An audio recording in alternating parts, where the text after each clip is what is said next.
గత కొన్ని నెలలుగా అంటే సుమారుగా కొన్ని సంవత్సరాలుగా భర్తలు భార్యలపై చేస్తున్న చాలా అకృత్యాల గురించి వింటూ ఉన్నాం. అఫ్కోర్స్ మగవాళ్ళు చేసే అకృత్యాలతో పోలిస్తే ఇవి చాలా తక్కువే, కానీ సమాజంలో ఈ కొత్త ట్రెండ్ పట్ల అందరికీ ఒక ఆందోళన అయితే ఉంది. రీసెంట్గా హైదరాబాద్లో ఒక టెకీ సాఫ్ట్వేర్ ఇంజనీర్ సుమారుగా 2 లక్షల పైగా జీతం కలిగి వెల్ సెటిల్డ్ అయి ఉండి మంచి భార్య 2 పిల్లలు ఉన్న ఒక టెకీ హుస్సేన్ సాగర్లో దూకి ఆత్మహత్య చేసుకున్నాడు. తర్వాత ఆయన రాసిన 19 పేజెస్ సూసైడ్ లేఖ చదివినప్పుడు అందరికి కూడా చాలా ఆశ్చర్యం అనిపించింది, చాలా బాధ అనిపించింది. అతని పట్ల చాలా సానుభూతి కూడా కలిగింది. అంతేకాకుండా తన భార్య అయిన రేణుకారెడ్డి ప్రవర్తనపై ఆయన చేసిన ఆరోపణలు అనేవి చాలా తీవ్రమైనవి.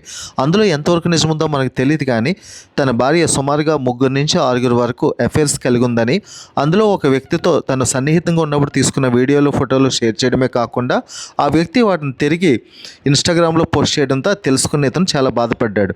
ఈ విషయం నుంచి బయటపడతారని ట్రై చేసినప్పుడు తన భార్య నుంచి ఏమాత్రం రెస్పాన్స్ సరిగ్గా లేకపోగా తిరిగి ఆ యొక్క ఇన్స్టాగ్రామ్లో పోస్ట్ చేసిన వ్యక్తితోనే తను రిలేషన్ కొనసాగించడానికి తిరిగి ప్రయత్నించడం, అతనితోనే ఉండడానికి ఇష్టపడడం, అతనితో మాట్లాడడానికి ఏమాత్రం ప్రూఫ్స్ లేని సిమ్ను వాడడం ద్వారా స్టేటస్లో చూసి తెలుసుకున్న అతను, అంతేకాకుండా మిగతా వేరే వాళ్ళతో కూడా తను కాల్స్ మాట్లాడుతుందని, కొంచెం అసభ్యంగా ప్రవర్తిస్తుందని తెలుసుకొని అన్నీ తను ఇచ్చినా కూడా తన జీవితంలో ఏమి లోటు ఉంది, ఎందుకు ఇలా చేస్తుందని అనుకోవడం ఆయన మరణానికి చివరికి దారితీసింది. అంతేకాకుండా పాపం ఆయన చిన్నప్పటి నుంచి తను ఎంత కష్టపడి పెరిగాడు, చిన్న ఇబ్బంది కూడా పెట్టకుండా తన తల్లిదండ్రుల నుంచి ఎలా ఎదిగాడు, చదువుకున్నాడు, ఎంత స్థితికి వచ్చాడు, ఎంత సెటిల్ అయ్యాడు అన్నీ డీటెయిల్గా రాసుకున్నాడు.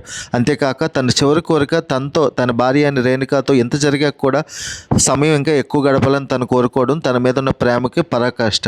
ఇంత ప్రేమని, ఇంత జీవితాన్ని, ఇంత లైఫ్ని ఇచ్చిన భర్తను కాకుండా తను వేరే వారిని కోరుకొని తన్ని చివరికి మరణాన్ని పాలు చేయడం ద్వారా భారతీయ వ్యవస్థలో అత్యంత స్ట్రాంగ్ అయిన వివాహ వ్యవస్థపై తను ఛాలెంజ్ విస్తున్నట్టయింది.